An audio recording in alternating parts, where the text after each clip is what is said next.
This is another reading in the series First Reads where I read a poem by a poet I don't know or know very little about, and I just do a first reading of the poem just to have the beauty of the experience.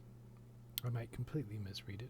Sometimes I do the first time, and when I go back the next time, I read it differently, and I don't read it the same way I do when I have to teach a poem, because then I want to look at all the parts, break it apart, destroy it in a weird way to be able to explain it. Here I just want the experience.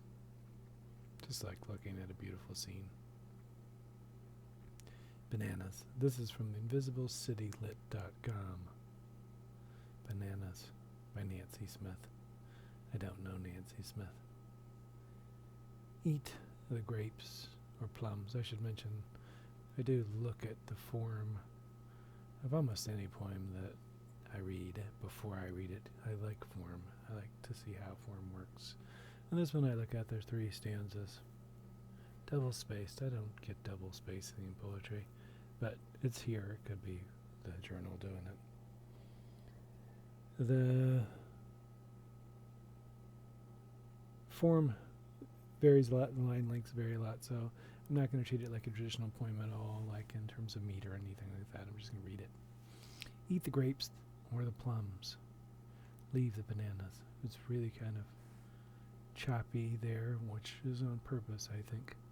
His mother said bananas were only for special occasions. When he went to someone's home, if offered bananas, he wasn't supposed to take them. So whoever he is, this doesn't feel like somebody from the U.S. Most places in the U.S., because bananas are fairly common, so not that they're grown here common, but they're common on people's plates and in houses and whatever. So he grows up in a place where eat the grapes or the plums, leave the bananas. If offered bananas, he wasn't supposed to take them. It was considered rude, his mother had told him. They're too much. Now, in America, so now we switched to America, it definitely didn't feel like it was the U.S. in the beginning. Bananas are commonplace.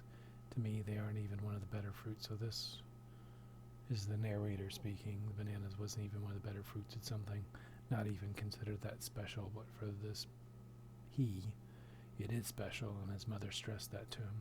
He eats them sometimes, but you can tell he doesn't really know what to do with them, because he's grown up with them as a special thing, and it's be rude to take them, so you're thrown into this context. It just feels awkward this way. I never liked bananas. When I was a kid, I turned my nose up at them.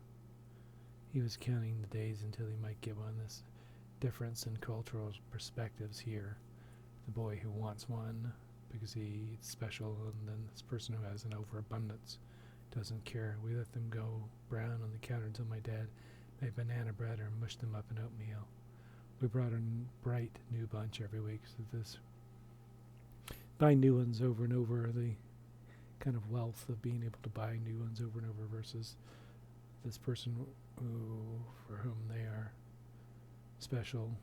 He's been taught they're special, that they're too much for him to take, and being in this overabundance.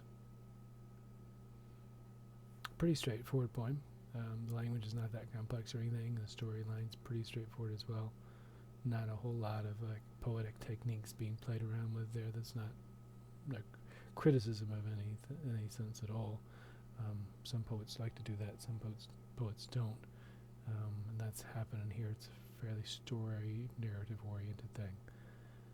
A little bit about Nancy Smith here. At the bottom, you can check that out.